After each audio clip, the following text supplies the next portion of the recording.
teaches us to connect and empathize. Where history records the facts, the who's and the what's of human existence, literature records the feelings, the timeless emotions we all share. We see ourselves in the books we read. It is easier to understand ourselves and critique our actions in the context of a fictional character. We come to understand our own flaws through recognizing the flaws of a character with whom we identify. On another level, literature can make us feel like we are less alone, like we are not this solitary person with useless hopes and confusing thoughts, as we see characters struggle in the same ways we struggle. Literature gives us the ability to see beyond the one-person perspective of everyday life. The reader sees not only a single action or a single thought, but its larger implications. You can see the way each character is shaped and molded by previous experiences and come to understand the inner workings, the most private thoughts of many people. As a reader, you know why an action was initiated, as well as how it was received and how it affected both parties. The characters are totally open to you in a way no real person could ever be. They expose their most vulnerable thoughts and private feelings, and you learn that you are not alone, that the dream or the fear that you were afraid was only yours, that no one else had ever expressed to you, has been shared by others, that people living thousands of years before you experienced the same emotions with which you now grapple. One of the most famous and poignant examples of this is William Shakespeare's Romeo and Juliet. The feelings of confusion, rebellion, love, and defiance experienced by teenagers today are the same feelings Shakespeare attributed to Romeo and Juliet over 400 years ago. In this, we can see the constancy of human nature, that no matter our country of origin or generation, some feelings and some instincts are central to us all. The need to provide for your family, as exhibited by the Granger family in Twain's portrayal of 1830s America, is the same as Okonkwo's drive to protect his family in post-colonial Africa as depicted in Achebe's Things Fall Apart, and the wage workers' mission to provide for their families in modern America in Barbara Ehrenreich's Nickel and Dimed. The actions may all be different, but the underlying motivation is the same.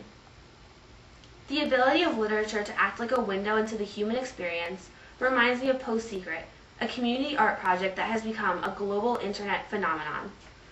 Frank Warren, Post Secret's founder, encouraged people to personally decorate postcards, write their deepest secrets on them, and anonymously send them in to be shared on a website. Some of the secrets are harrowing, others sad or pathetic, some very strange. All of them seem unique. Viewers often write in to share their stories or offer support for the person who shared the secret. People also write in to empathize with the sharer, to say they have been there too, or that they are going through that now, and they did not expect to find someone else who understood. This is true of even the strangest and darkest secrets. People often find this site healing. They feel like they have connected with someone else, even if they have never met them, or find it comforting that someone else feels the way they do, that they are not alone and not so different. Literature has the same power. We do not only achieve a greater connection with each other through literature, but also a greater appreciation of another person's culture or situation. History books may tell us what happened, how many people died during a certain war, the temperature during an epic blizzard, how many crops were destroyed during a famine, or who won the most medals at the Olympics. Literature allows us to experience these events as participants. We experience the fear and confusion as the war's initial shots are fired, the intense pain of the blizzard's cold, and the seemingly never-ending journey to shelter. The sadness of not having food to give your children who do not understand the famine, and the feelings of immense pride and accomplishment in winning for your country at the Olympics. We bond with and pull for characters and stories who are unlike people with whom we may associate in real life.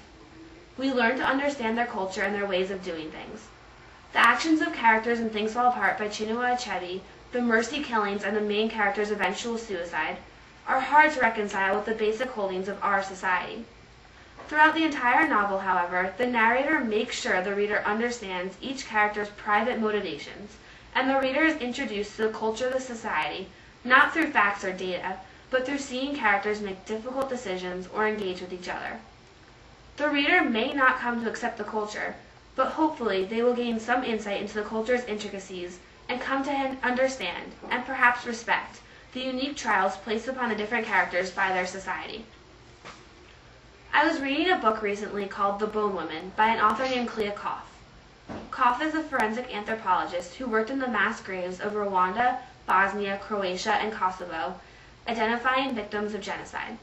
She approaches the graves as an outsider, just like the reader, examining a culture of which she knows little and trying to remain objective and scientific. Her account is absolutely harrowing. She talks about how it felt to see these people's lives torn apart, to see a lone infant buried nowhere near any other person, or to excavate a body whose only identifiable feature was a lone pink necklace. Her account gave me a different perspective to the debates over war we often have in history class. Which side had won? What justified the war? Which war was the worst or most severe? Books like The Bone Woman, The Things They Carried, Night, and Forgotten Fire remind us that sometimes none of that matters. That sometimes instead of trying to quantify or rationalize, it is better to just feel. These books remind us of the value of one human life, of the value of understanding and acceptance. They teach us that sometimes the facts and the figures can get in the way, make us forget what it means to be human. To be human is to be aware of that connection we all share. It is not only the ability to understand another person, but it is the desire and even the need to understand another person. Literature can help awaken and define this need within each of us and remind us of the value of our shared experience. I have taken from my study